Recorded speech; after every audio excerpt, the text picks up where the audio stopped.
The blood-red paint was still wet under my fingernails when I realized I had just created my revenge. 3 months earlier, I stood in the pristine white walls of Gallery Nexus in Berlin, my heart hammering against my ribs like a caged bird desperate for freedom.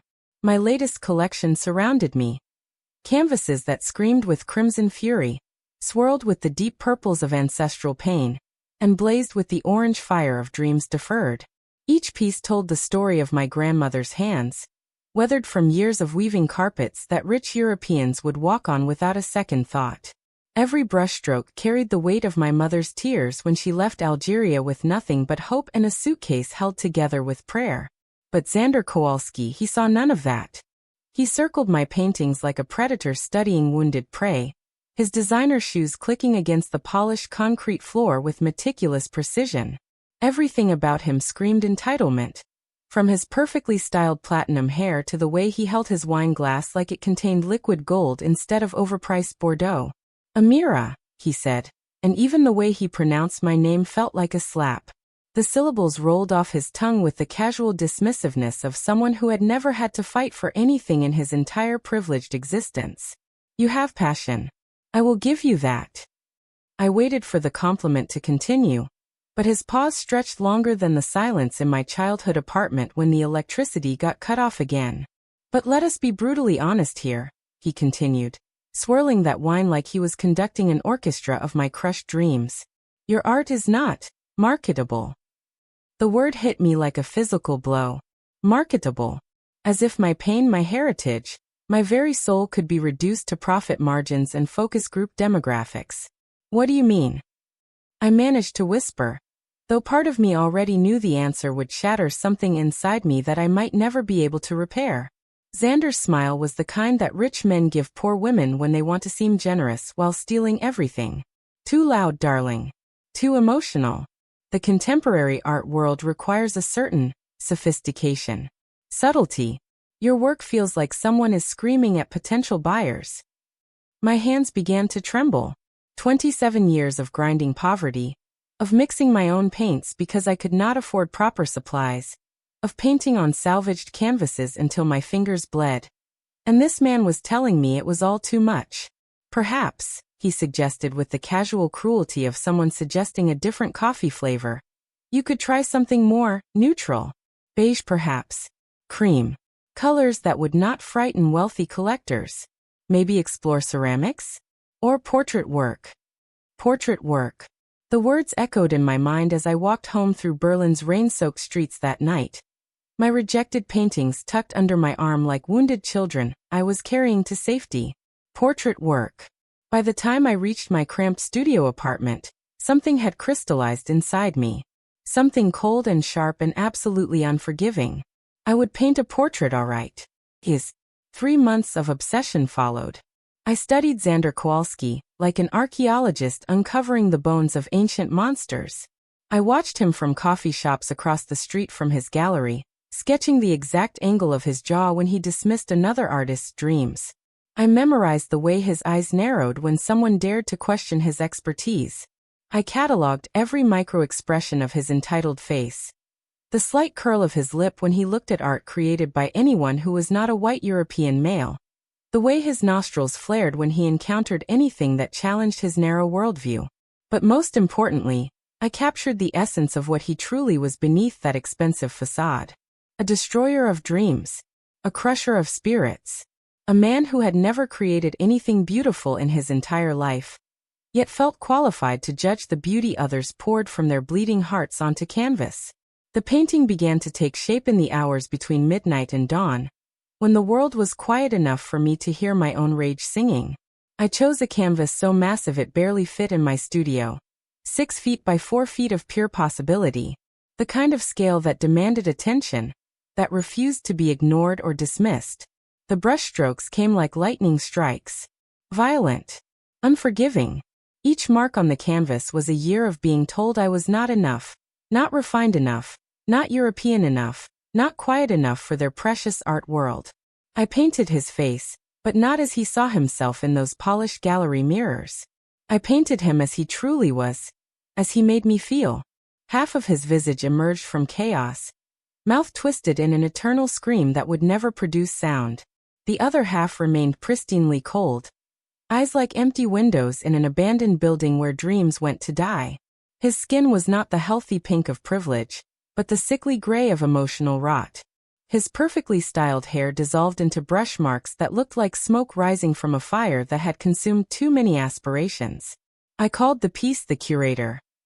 But that title felt too simple, too clean for what I had created. This was not just a painting, it was an exorcism. A purging of every moment when someone like him had made someone like me feel small.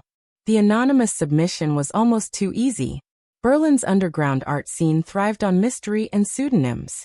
I created the identity of A. Moreau. Close enough to my real name to feel authentic, different enough to maintain the mystique that collectors craved. The exclusive showcase was invitation only, the kind of event where millionaires went to purchase conversation pieces for their sterile mansions.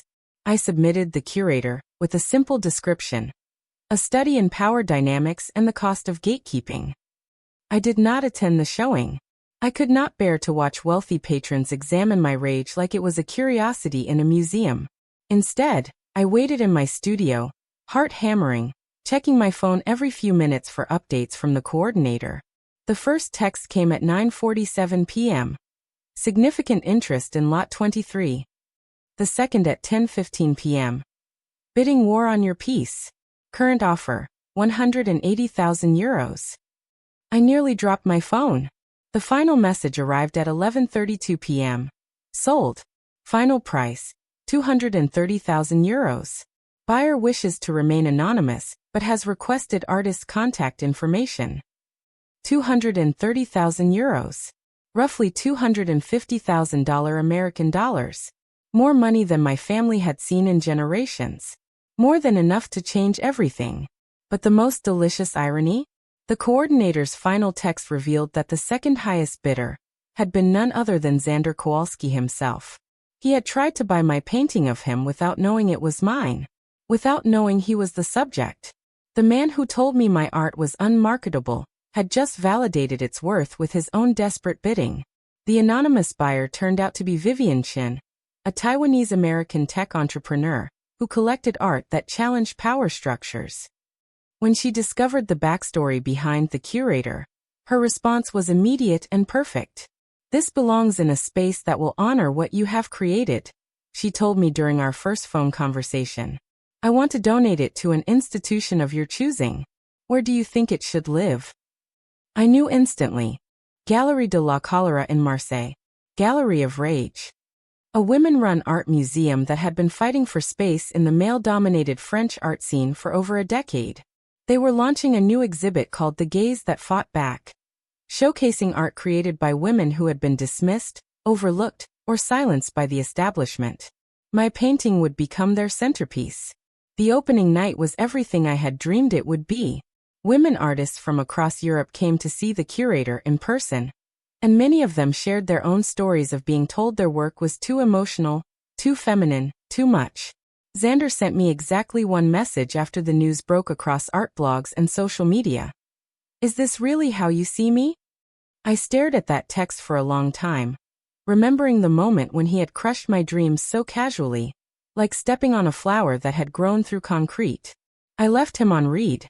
The money changed everything, but not in the way people might expect. I did not buy designer clothes or move to a mansion in the French countryside. Instead, I used every cent to open eSpace Libre, Free Space, an art gallery and community center in the heart of Paris. But this was not just another gallery. This was a sanctuary for every artist who had ever been told they were too much, too loud, too emotional, too political, too ethnic, too queer, too angry, too feminine, too different.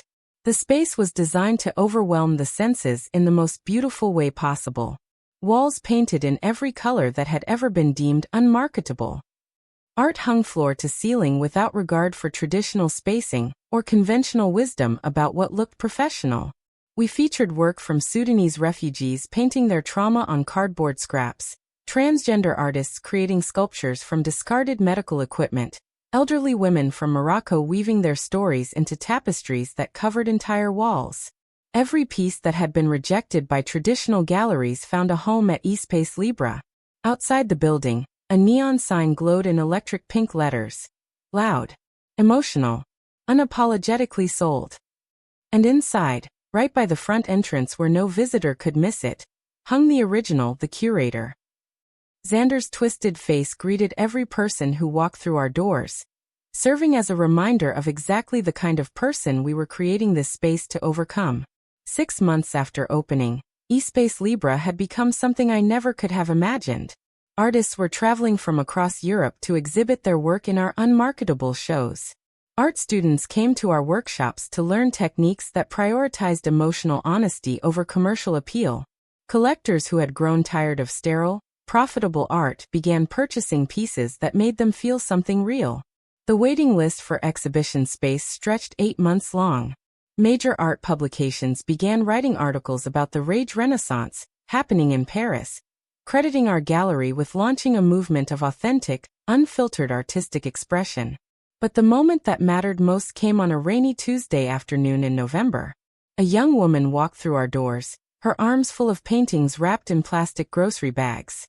Her eyes held the same desperate hope I had carried into Gallery Nexus all those months ago.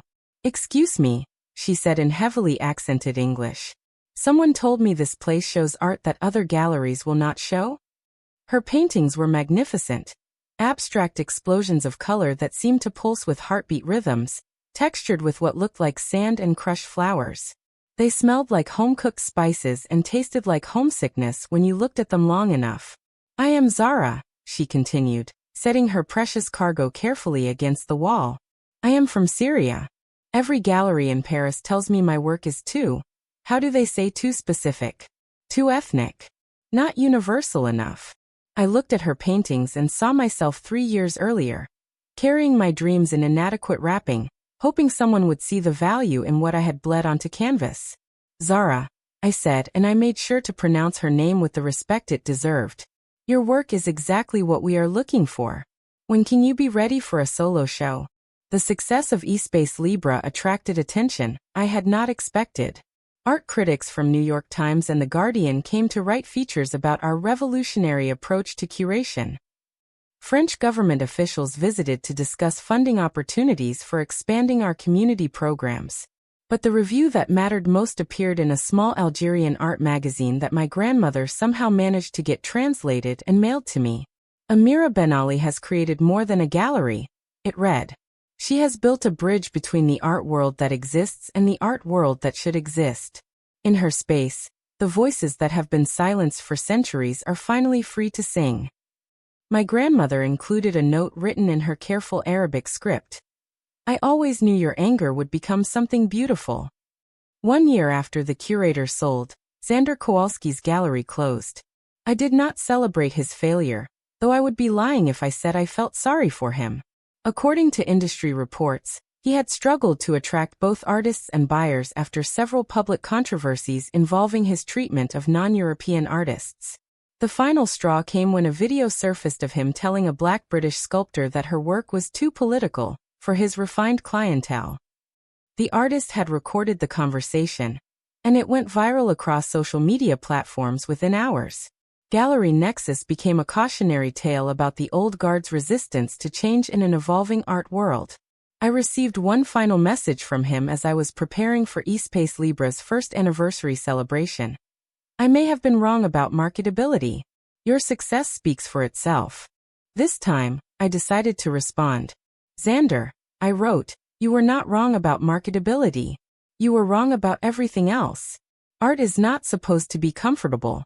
It is supposed to make people feel something real. Thank you for teaching me that my rage was worth more than your approval." Today, as I write this story, Espace Libre has grown into something beyond my wildest imagination. We have opened satellite locations in Berlin, Barcelona, and New York. Our artist residency program provides free housing and supplies to creators who have been systematically excluded from traditional art institutions. The original Curator still hangs by our entrance in Paris, but now it is surrounded by dozens of other portraits. Paintings by artists who have channeled their experiences with dismissive gatekeepers into powerful works of artistic rebellion. We call it the Wall of Reckoning. But perhaps the most important development is our scholarship program for young artists from marginalized communities. Every month, we provide full funding for supplies, studio space, and mentorship to creators who remind me of myself at 22, talented, hungry, and tired of being told they are too much. Last month, one of our scholarship recipients sold her first piece for €45,000. It was a massive oil painting of her refugee journey from Somalia to France, rendered in colors so vivid they seemed to move in the light.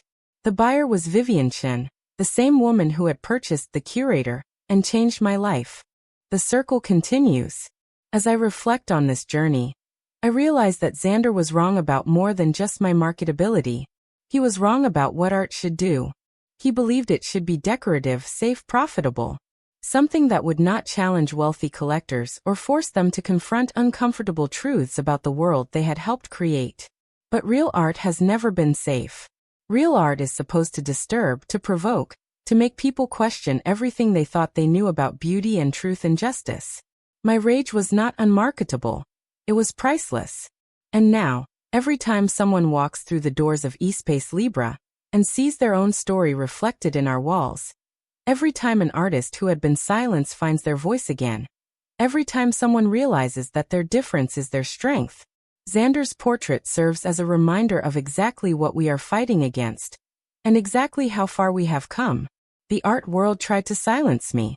Instead, I painted my way to revolution. If this story moved you, if you believe in the power of art to change the world, if you have ever been told that your voice does not matter, please subscribe to our channel. Every week, we share stories of people who refused to accept the limitations others tried to place on their dreams. Together, we are rewriting the rules about who gets to create, who gets to succeed, and whose stories deserve to be heard. Your subscription helps us continue this mission and reach more people who need to know they are not alone in their fight for authentic expression.